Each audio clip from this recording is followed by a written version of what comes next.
Dios te bendiga, bienvenido al canal Cristianismo Razonable, antes conocido como Cristiano Imprudente. Continuamos con el capítulo 1 de Fide, de cómo se sabe que el cristianismo es verdadero. Continuamos con Agustín de Hipona. Bien es cierto que hay ciertas declaraciones de San Agustín que nos dejan en claro que él no era un autoritario incondicional. Él sostuvo que la autoridad y la razón cooperan para llevar a una persona a la fe. La autoridad, por su lado, exige creer y preparar al hombre para la razón. Entonces es interesante lo que Agustín plantea, porque la autoridad exige creer y preparar al hombre para la razón, pero a la vez la razón conduce a la comprensión y al conocimiento. Y al mismo tiempo la razón no está completamente ausente de la autoridad. Agustín decía que ya que uno tiene que considerar a quién creer y la autoridad más alta pertenece a la verdad claramente conocida, es decir, la verdad, cuando se la conoce claramente tiene el mayor derecho a la autoridad porque exige nuestro asentimiento. Según Agustín, es nuestro deber considerar qué hombres o qué libros debemos creer para poder adorar a Dios correctamente. Entonces es nuestro deber, según San Agustín, racionalizar con claridad a quién vamos a creer o quién vamos a darle la autoridad final, ¿no? Gerhard Strauss, en su libro Sobre la doctrina de la escritura de Agustín, explica que aunque para Agustín la escritura es absolutamente autoritaria e infalible en sí misma, no tiene credibilidad en sí misma. O sea, no tiene credibilidad en sí misma, es decir, la gente no aceptará automáticamente su autoridad al oírla. Y eso lo he visto bastante en mi entorno social. Conozco ateos o gnósticos que conocen prácticamente todo el Evangelio, o mejor dicho, para ser más claro, toda la Biblia, ¿no? Porque conocer el Evangelio hablaría de algo diferente, pero conozco a estos tipos de personas que conocen bastante de la Biblia, pero que realmente no ven o no tienen una aceptación de credibilidad a la Escritura, ¿no?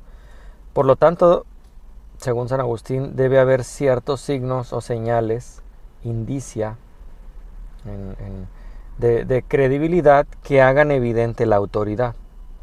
Y es por eso que creemos que la Biblia es la autoridad final. Y por eso es que también creemos que la Biblia es la palabra de Dios.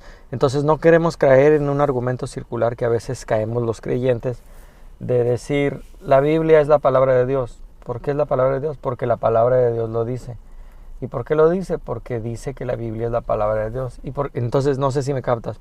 Estamos cayendo en un círculo, en un argumento circular que no responde realmente por qué la Biblia es la palabra de Dios, ¿no? Y en este caso queremos responderla. Y ver por qué podemos creer que la Escritura es la palabra autorizada de Dios, y entonces entender por qué deberíamos someternos a ella, ¿no? Las principales señales aducidas por Agustín en nombre de la autoridad de la Escritura son el milagro y la profecía. Ya lo había hablado en un anterior podcast, que por eso Agustín le daba a la Biblia o a la palabra de Dios la autoridad porque él encontraba ahí el milagro y la profecía, ¿no? Aunque muchas religiones se jactan de las revelaciones que muestra el camino de la salvación, solo las Escrituras tienen el apoyo del milagro y la profecía que prueban que es la verdad autoritativa o es la verdadera autoridad. Entonces, viendo estas señales o estos indicios, le damos o entendemos esas pautas por la cual podemos demostrar que la Biblia es palabra de Dios, ¿no? El libro Verdad Total, que también te lo recomiendo, habla precisamente un poco de esto. Por lo tanto, el autoritarismo de Agustín parece estar drásticamente calificado. Entonces, quizá la aparente inconsistencia de Agustín se explica mejor por la comprensión medieval de la autoridad. En la iglesia primitiva, la autoridad, autoritas, incluía no solo verdades teológicas, sino toda tradición del conocimiento del pasado.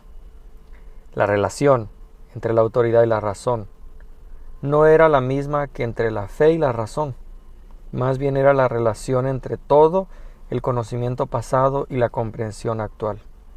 El conocimiento del pasado fue simplemente aceptado por la base de la autoridad. Esta parece haber sido la actitud de Agustín, ¿no? En esta relación. Él distingue entre lo que se ve como verdadero y lo que se cree que es verdadero.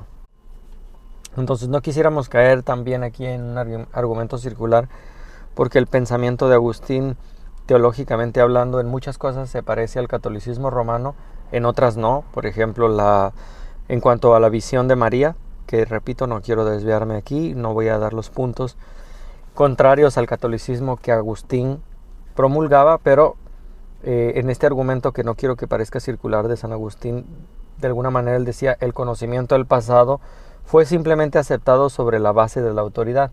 La pregunta es quién puso la autoridad, ¿no?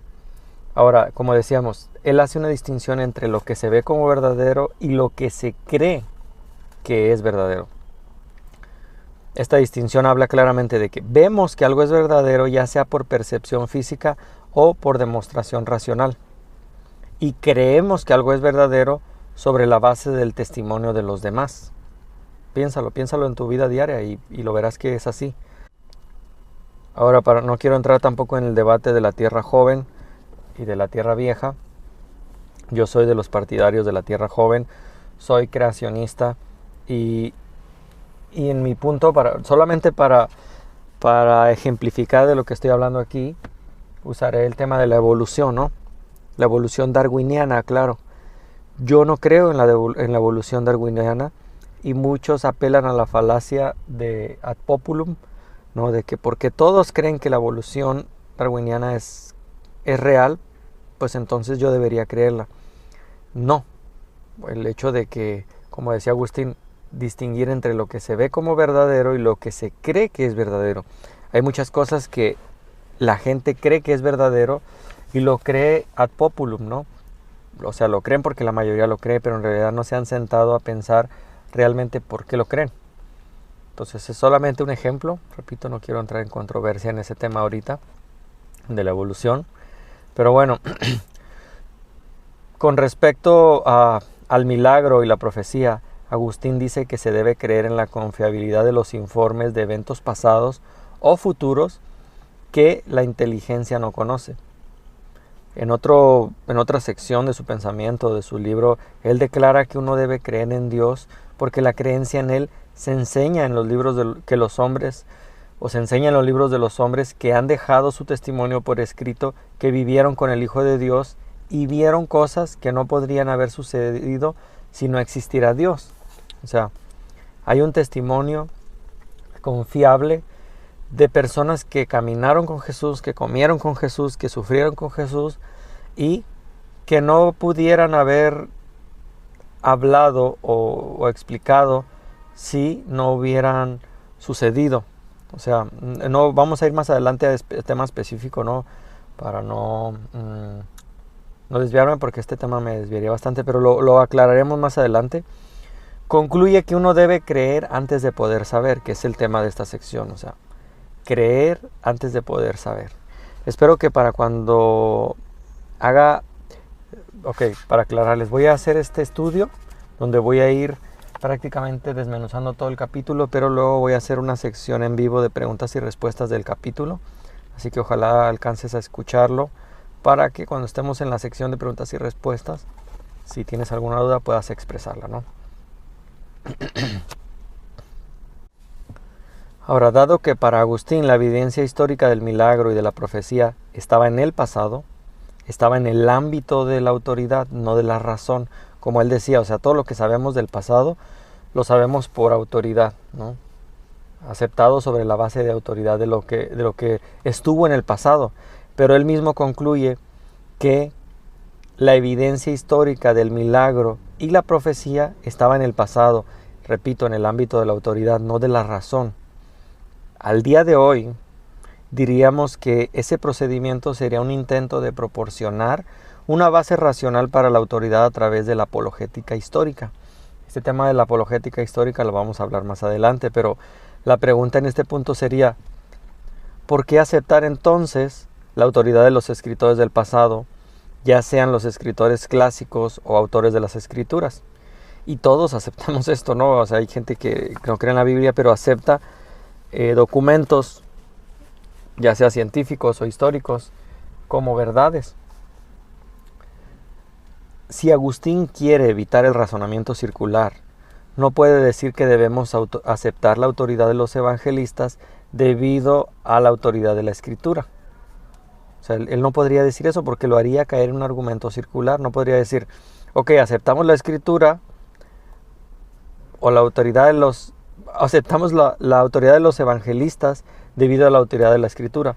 ¿Y por qué aceptamos la Escritura? Debido a la autoridad de los evangelistas. Eso sería un argumento circular, ya que es el testimonio de los evangelistas del milagro y la profecía lo que se supone que evidencia la autoridad de las Escrituras. Ahora entonces, Agustín debe encontrar alguna razón para aceptar el testimonio de los evangelistas como confiable o abandonar este enfoque históricamente orientado.